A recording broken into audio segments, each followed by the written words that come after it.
Welcome to Money Management Channel. Comment section la ஒரு சில common questions பார்க்க முடியுது ரிப்பீட்டடா. பர்టిక్యులரா என்னோட ஹோல்டிங்ஸ்ல நீங்க என்னென்ன US ஸ்டாக்ஸ் வெச்சிருக்கீங்க அப்படின்ற மாதிரி கேட்டுட்டே இருக்காங்க. மார்க்கெட்ல ஒரு சில ரெக்கமெண்டேஷன் ரிசர்ச் புரோக்கர்ஸ் வந்து நம்பர் ஆஃப் ரெக்கமெண்டேஷன்ஸ் கொடுத்திருந்தாலும் நமக்கு சூட்டபிளான ஸ்டாக்ஸ் அட்ராக்டிவான பிரைஸ்ல கிடைச்சா மட்டும் வந்து ஃபோக்கஸ் பண்ணலாம். அந்த வகையில ஒரு 16 ஸ்டாக்ஸ் வந்து அவங்க 4 கேட்டகரியா பிரிச்சிருக்காங்க. Top level stocks, fair value stocks, monopoly stocks, under value stocks.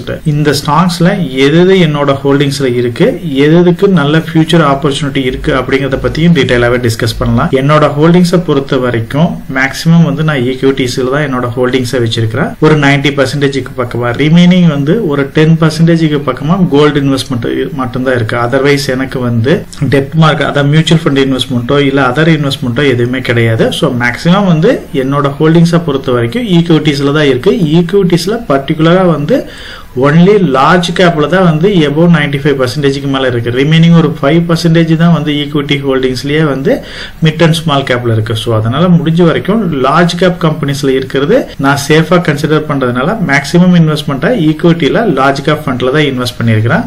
US ஸ்டாக்ஸை பொறுத்த வரைக்கும் என்னோட ஹோல்டிங்ஸ் எதுவுமே கிடையாது. ஸோ மார்க்கெட்டை பொறுத்த வரைக்கும் நம்ம வந்து ஒரு ஸ்மால் இன்வெஸ்டர், இப்போ 1 crore 2 crore இந்த அளவுக்கு இன்வெஸ்ட் பண்றவங்க எல்லாருமே வந்து மேக்ஸிமம் வந்து டைரக்டா வந்து யூஎஸ் மார்க்கெட் இந்த மாதிரி மார்க்கெட்ல இன்வெஸ்ட் பண்றதை அவாய்ட் பண்றது என்னோட பாயிண்ட் ஆஃப் வியூல பெட்டரா இருக்கும். அப்படி உங்களுக்கு எக்ஸ்போஷர் வேணும் அப்படின்னா ஏதோ ஒரு மியூச்சுவல் ஃபண்டோ இடிஎஃப்ஓ நீங்க எக்ஸாம்பிள் இப்போ மோதிலால் ஒஸ்வால், நாஸ்டாக் 100 இந்த மாதிரி ஏதாச்சும் சூட்டபிளான, இது ரெக்கமெண்டேஷன் கிடையாது, சூட்டபிளான யூஎஸ் ஃபண்ட்ல மியூச்சுவல் ஃபண்ட்லயோ இடிஎஃப்லயோ நீங்க செலக்ட் பண்ணி இன்வெஸ்ட் பண்ணுங்க. இண்டிவிஜுவல் ஸ்டாக் செலக்ட் பண்ணி இன்வெஸ்ட் பண்றது அப்படிங்கிறது என்னோட வியூல அது அந்த அளவுக்கு கரெக்டான ஆப்ஷனான்னு கேட்டா கண்டிப்பா கிடையாது. நம்மளோட கேபிட்டல் வந்து நம்ம ஜாஸ்தியா இன்வெஸ்ட் பண்றோம், இப்ப மந்த்லி வந்து ஒரு 5 lakhs 10 lakhs இந்த மாதிரி இன்வெஸ்ட் பண்றோம் அப்படிங்கிறப்ப other fund equities, other country equities வந்து ஃபோக்கஸ் பண்ணலாம். அதர்வைஸ் நீங்க வந்து 1 lakh உள்ளதான் இன்வெஸ்ட் பண்றீங்க அப்படின்னா நம்மளோட மார்க்கெட்டே பெட்டரான மார்க்கெட்டா இருக்கும். அதர் கண்ட்ரி மார்க்கெட்டை விட நம்மளோட மார்க்கெட் தான் ஃபியூச்சர் 15 to 20 years எக்ஸலண்டா இருக்குன்னு எல்லா ப்ரெடிக்ஷன்ஸும் கொடுத்துட்டு இருக்கிறதுனால மேக்சிமம் ரீட்டைல் பர்சனா இருக்கிறவங்க இந்தியன் மார்க்கெட்டை ஃபோக்கஸ் பண்ணுங்க. யூஎஸ் மார்க்கெட்டை பொறுத்த வரைக்கும் நீங்க அதுல புரோக்கரேஜ் இருக்கு, conversion US dollar conversion fees இருக்கு. இந்த மாதிரி நம்ம ஸ்மால் அமௌண்ட் இன்வெஸ்ட் பண்ணோம் அப்படின்னா வர்ற ப்ராஃபிட் எல்லாமே இந்த கன்வர்சேஷன் பிளஸ் அத செலவுலயே வந்து மேக்ஸிமம் ப்ராஃபிட் வந்து கரைஞ்சிரும். அதனால பெரிய அமௌண்ட் இன்வெஸ்ட் பண்ணா மட்டும் ஃபோக்கஸ் பண்ணுங்க. லாங் டேர்ம் பாயிண்ட் ஆஃப் வியூல இப்ப நம்ம டிஸ்கஸ் பண்ண மாதிரி டாப் லெவல் ஸ்டாக்ஸ்னு பாத்தீங்க அப்படின்னா ஒரு 4 கம்பெனிஸ் கொடுத்திருக்காங்க. Infosys, HDFC bank, HUL, CDSL. So இதுல மேக்ஸிமம் ஸ்டாக்ஸை பத்தி நம்ம டீடைலாவே டிஸ்கஸ் பண்ணியிருக்கிறோம். இன்ஃபோசிஸ் ஐடி செக்டரை பொறுத்த வரைக்கும் ஒரு தவிர்க்க முடியாத கம்பெனியா தான் இருக்கு.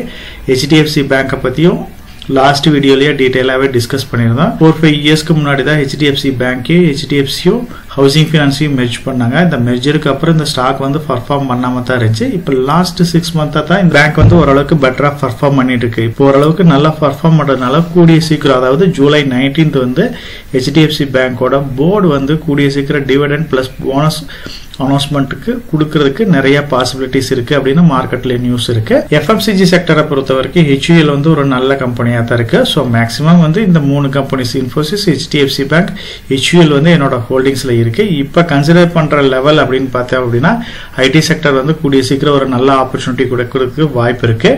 இப்ப நடக்க போற கார்பரேட் ஆக்ஷன்னால HDFC பேங்க் வந்து ஒரு நல்ல ஆப்பர்ச்சுனிட்டி கொடுக்கறதுக்கு வாய்ப்பு இருக்கு. HUL வந்து FMCG செக்டர் எதுவுமே பெருசா பர்ஃபார்ம் பண்ணல, அதனால இதுவுமே ஒரு நல்ல பாசிபிலிட்டிஸ் இருக்கு. மார்க்கெட்ல இந்த ஸ்டாக் 3 ஸ்டாக்குமே உங்க வாட்ச் லிஸ்ட்ல ஆட் பண்ணி வச்சுக்கோங்க. கண்டிப்பா வந்து நல்ல ஆப்பர்ச்சுனிட்டி கூடிய சீக்கிரம் கொடுக்கும். அப்படி கொடுக்கறப்ப கண்டிப்பா இதை ஃபோக்கஸ் பண்ணுங்க. CDSL பொறுத்த வரைக்கும் இது என்னோட ஹோல்டிங்ஸ்ல கிடையாது. CDSL பொறுத்த வரைக்கும் இது வந்து ஒரு எக்ஸலண்டான கம்பெனியா தான் பர்ஃபார்ம் பண்ணிட்டு இருக்கு. கொஞ்சம் ஓவர் வேல்யூஷன் ஸ்டாக்கா தான் இருக்கு. எப்ப மார்க்கெட்ல NSDL வருதோ அது வரைக்கும் இந்த கம்பெனிக்கு வந்து பெரிய அளவுக்கு ஒரு காம்படிட்டர் இல்லாத கம்பெனியா தான் இருக்கும்.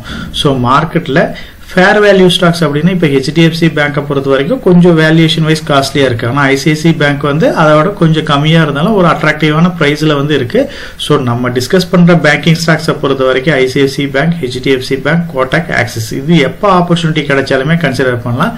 அந்த வகையில் ICICI பேங்கையும் வந்து நீங்க ஃபோக்கஸ் பண்ணலாம். ரிமைனிங் ஸ்டாக்ஸ் இப்ப டாடா குரூப்ல இருக்கிற டாடா LXC வந்து ஒரு ஓவர் வேல்யூஷன் ஸ்டாக்கா இருந்து இப்ப நியர்லி ஒரு 40 to 50% பக்கமா கரெக்ஷன் ஆயிருக்கு. என்னோட பாயிண்ட் ஆஃப் வியூல டாடா எலக்ஸி, டாடா டெக்னாலஜி, இந்த மாதிரி ஒரு குறிப்பிட்ட செக்டரை மட்டும் ஃபோக்கஸ் பண்ற ஐடி கம்பெனிஸை விட நம்ம காமனா இருக்கிற டிசிஎஸ் ஃபோக்கஸ் பண்றது பெட்டரான வியூவா இருக்கும். எஸ்பிஐ வந்து பாத்தீங்க அப்படின்னா பப்ளிக் செக்டர் பேங்க் தான். ஸோ நம்ம மேக்ஸிமம் பேங்கிங் ஸ்டாக் அப்படின்னாவே ICC, HDFC, Kotak, axis consider பண்றோம். ஸோ அதனால அதில் நம்ம இன்வெஸ்ட் பண்ணாவே போதும். என்ஐஐடி வந்து நான் பெருசாக ட்ராக் பண்றதில்ல. ஸோ இந்த ஃபேர் வேல்யூ ஸ்டாக்ஸ்ல பார்த்தீங்க அப்படின்னா ஐசிசி பேங்க்கை கண்டிப்பாக ஆப்பர்ச்சுனிட்டி கிடைக்கிறப்ப இதையுமே வந்து நீங்க ஃபோக்கஸ் பண்ணலாம். ஐசிசி பேங்கை பொறுத்த வரைக்கும் இதோட செக்யூரிட்டிஸ் எல்லாமே டிமெர்ஜ் பண்ணி ஐசிசி பேங்க்ல வந்து இன்க்ளூட் பண்ணிட்டாங்க. இந்த லாஸ்ட் 4-5 இயர்ஸ் ஹெச்டிஎஃப்சி பேங்க் எப்படி ஒரு நியூட்ரலா பர்ஃபார்மன்ஸ் இல்லாம இருந்துச்சோ அந்த டைம் வந்து ஐசிசி பேங்க் எக்ஸலண்டா யூஸ் பண்ணி நல்ல ஒரு growth வந்து மார்க்கெட்ல இப்ப அவங்க அச்சீவ் பண்ணிட்டாங்க. மோனோபோலி ஸ்டாக்ஸ்னு பாத்தீங்க அப்படின்னா ஒரு சில கம்பெனிஸ் இருக்கு. HAL இது வந்து டிஃபென்ஸ் செக்டர்ல இருக்கிற ஒரு முக்கியமான கம்பெனியா இருக்கு. ஐஆர்சிடிசியை பொறுத்த வரைக்கும் பாத்தீங்க அப்படின்னா ரயில்வேல ஒரு முக்கியமான கம்பெனியா இருக்கு.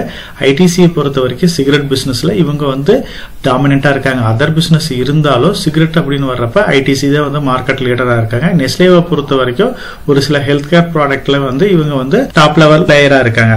நெஸ்லேவை பொறுத்த வரைக்கும் ரீசெண்ட் டைம்ல தான் வந்து இதோட ஸ்டாக் ஸ்பிளிட் நடந்துச்சு. கூடிய சீக்கிரம் இதோட போனஸ் அனௌன்ஸ் மட்டும் மார்க்கெட்ல இப்போ அனௌன்ஸ் பண்ணிருக்காங்க. இன்னும் ரேஷியோ வந்து சொல்லாம இருக்காங்க.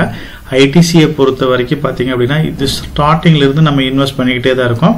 ஒரு எக்ஸலண்டான கம்பெனி. இப்பதான் வந்து ஐடிசில இருந்து ஐடிசி ஹோட்டல் வந்து டிமெர்ஜ் ஆச்சு. என்னோட ஹோல்டிங்ஸை பொறுத்த வரைக்கும் நெஸ்லேவும் ஐடிசியும் வந்து இந்த மோனோபோலி ஸ்டாக்ஸ்ல இருக்குது. அதர்வைஸ் ஐஆர்சிடிசியும் ஹெச்ஏலும் என்னோட ஹோல்டிங்ஸ்ல கிடையாது. இதை நான் கன்சிடர் பண்ற ஐடியாவும் கிடையாது. ஏன்னா இது ரெண்டுமே கொஞ்சம் ஓவர் வேல்யூஷனா தான் இருக்கு. நெஸ்லேவை பொறுத்த வரைக்கும் எஃப்எம்சிஜி செக்டர் வந்து கரெக்ஷன் ஆனதுனால இதுவும் கொஞ்சம் கரெக்ஷன் ஆயிருக்கு. கரெக்ஷன் ஆனாலும் கொஞ்சம் ஓவர் வேல்யூஷன் தான். ஸோ நல்ல ஒரு ஆப்பர்ச்சுனிட்டி கிடைச்சிச்சு அப்படின்னா இதையுமே ஃபோக்கஸ் பண்ணலாம். ஐடிசி வந்து ஓகே கன்சிடர் பண்ற லெவல்லே தான் நல்ல ஒரு ஆப்பர்ச்சுனிட்டியை இப்போ கொடுத்துட்டு இருக்குது. அண்டர் வேல்யூ ஸ்டாக்ஸ் அப்படின்னு பாத்தீங்க அப்படின்னா இன்சூரன்ஸ் பிசினஸ்ல இருக்கிற ஒரு முக்கியமான கம்பெனியா ஹெச்டிஎஃப்சி லைஃப் இருக்கு. அதே மாதிரி ஆதித்யா ஃபேஷன் அண்ட் ரீட்டைல் இருக்கு. ஸோ இப்பதான் வந்து இதுல ஒரு டிமெர்ஜரும் கம்ப்ளீட் ஆச்சு. ரிமைனிங் டாடா குரூப்ல இருக்கிற டாடா ஸ்டீல், டாடா மோட்டார்ஸ் இது ரெண்டுமே ஒரு அண்டர் வேல்யூஷன் ஸ்டாக்னு கொடுத்துருக்காங்க. டாடா ஸ்டீலும் டாடா மோட்டார் இது ரெண்டுமே பாத்தீங்க அப்படின்னா ஒரு சைக்கிளிக் செக்டர் ஸ்டாக்ஸ்னு தான் சொல்லணும். பர்டிகுலரா வந்து இந்த ரெண்டு கம்பெனிக்குமே கொஞ்சம் கடன் வந்து ஜாஸ்தியா தான் இருக்கு. டாடா ஸ்டீலை பொறுத்த வரைக்கும் இது வந்து ஒரு 10 இயர்ஸ் 15 இயர்ஸ் இந்த மாதிரி ஒரு லாங் டேர்ம்ல வச்சிருக்கிறவங்களுக்கு பெரிய அளவுக்கு ரிட்டர்ன் கொடுக்கல. ஆனா ஷார்ட் டேர்ம்ல இந்த ஸ்டாக் வந்து கரெக்ஷன் ஆனப்ப வாங்கினவங்களுக்கு நல்ல ரிட்டர்னை கொடுத்துருச்சு. என்னோட ஹோல்டிங்ஸை பொறுத்த வரைக்கும் டாடா ஸ்டீல் நான் 1000 ரூபாய்ன்ற இந்த ஸ்பிளிட்டுக்கு முன்னாடியே வாங்கினேன். அதுக்கப்புறம் ஸ்பிளிட் ஆகி 100 ரூபீஸ்க்கு பக்கமா வந்துச்சு. மறுபடியும் இப்ப வந்து 150க்கு மேல இந்த ஸ்டாக் வந்து ட்ரேட் ஆயிட்டு இருக்கு.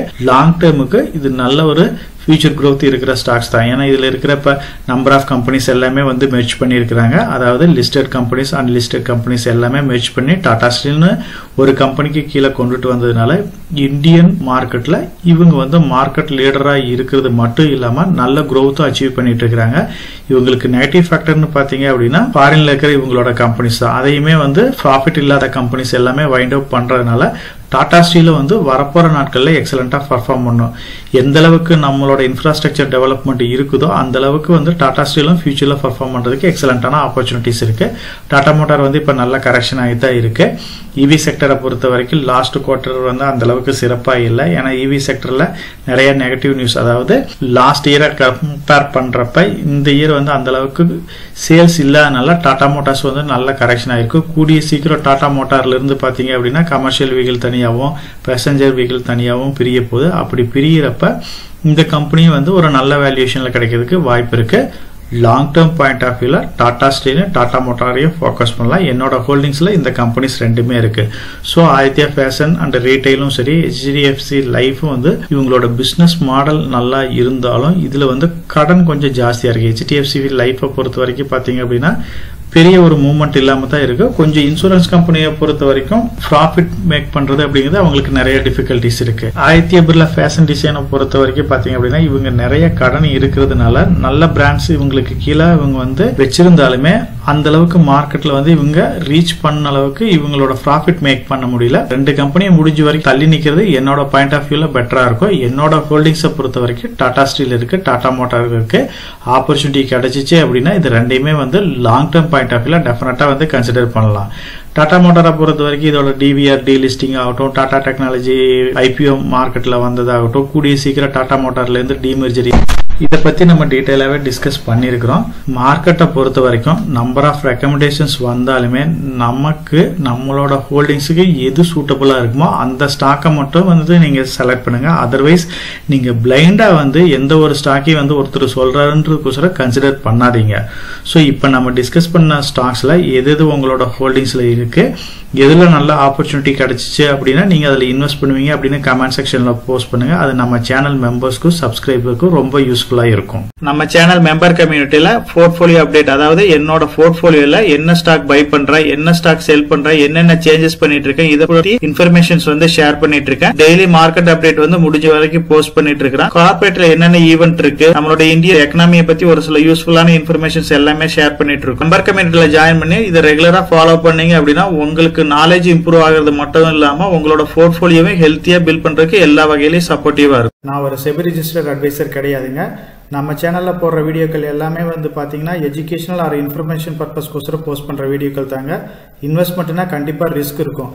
அதனால நீங்க உங்க பினான்சியல் அட்வைசர் டிஸ்கஸ் பண்ணியோ இல்ல நீங்களா ஓன் டிசிஷன் எடுத்தோ இன்வெஸ்ட் பண்ணுங்க.